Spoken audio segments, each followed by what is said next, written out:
पोटल बुट डाली कोबी जदि आपण मैंने किसी नुआ रेसिपी करने को चाहते ताहले यही रेसिपी को मोस्टली ट्राए करंतु बहुत ही बढ़िया लगे। नमस्कार, जय जगन्नाथ। मु ममता स्वागत करुच्ची आपण मानक मो चैनल ओडिया घर चलणी को। ये पोटल को प्रथम धोईदेली आ फूलकोबी को मध्य काटिदेबा। पोटल को धोई सारा पर गोटे छोट छुरी साहाय्य आपण मैंने तार ऊपर से चोपा गुड़ी को काढ़ीदेवे। देखो ये भाव में मु सबू ऊपर टिके टिके करी चोपा काढ़ी नेली। जो सेप्रे चाहूबे से भाव में आपण मैंने काटी नेबे। पोटल ये बुट को 1.5 घंटा पर्यंत भिजेकी रखी। आलू को ये भाव में काटिली। कड़ी रे तेल देकी आलू को भाजी नवा। 50% पूरा कुक करदेवे। एबे चलतो बुट को प्रेसर रे देदेबा। सीटी 2टी सीटी आसले बंद करदेवे। आलू ये भजा ही गला।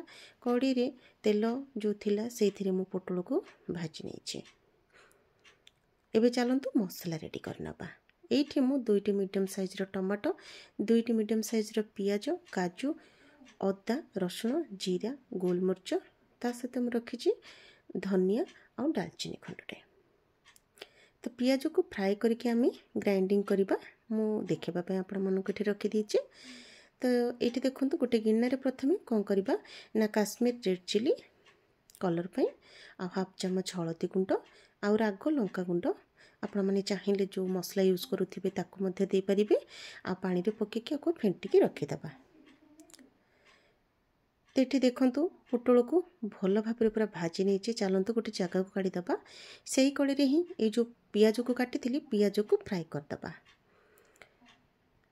कड़ी रे तेल देदेवी आवश्यक अनुसार।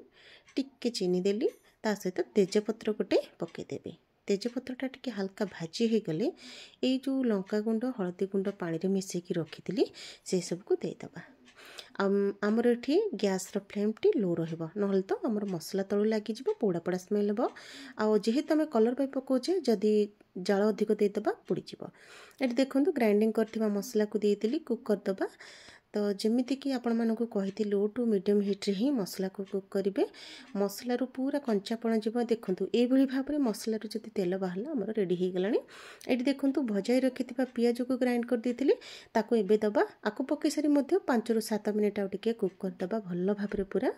देखिपे मसला मोर अलमोस्ट ये हो गला। बहुत ही बढ़िया बास्नाटा बहुत ही सुंदर आसूला। ये बुटटा सीझी जाइए। देखो ये भाव में एबे बुट को ये आड करदबा। प्रथमे देदबा आमर भाजी रखि आलू को पकईदेली ता सहित आमर बुट को देकी ताको अल्प समय पर कुक करवा। पोटल जेहेतु आमर भल भाव में फ्राए हो जाइए। तो बुट पकईकी 2 ରୁ 3 मिनिट टिके कषि सारा पर आमर ये पकई नवा फूलकोबी। फूलकोबी पकई सारिकी ताको हल्का भाजी नवा एपट सेपट करके।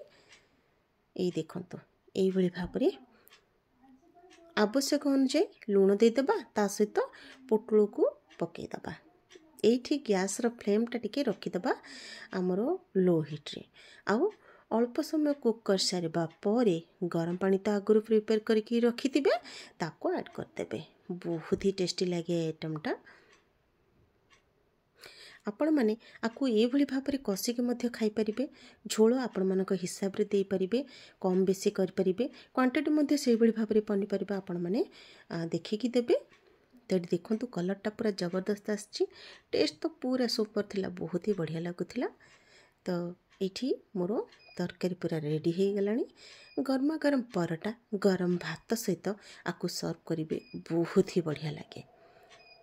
पोटल रसा, पोटल कषा, पोटल तरकारी, पोटल चिप्स करी जदि बोर हो गले मोर ये रेसिपी को थरुटे ट्राए करंतु। बहुत ही बढ़िया लगे।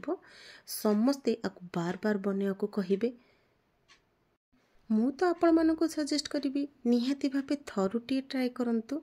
परिवार समस्त को टेस्ट करंतु। केमिति कौन लागिला मते गोटे सुंदर कमेंट माध्यम रे जणांतु। वीडियो को पूरा वाच करंतु जद्वारा कि तरकार प्रोसेसटा पूरा बढ़िया भाव में जानीपारे। Please like, comment, share and subscribe my channel. Thank you.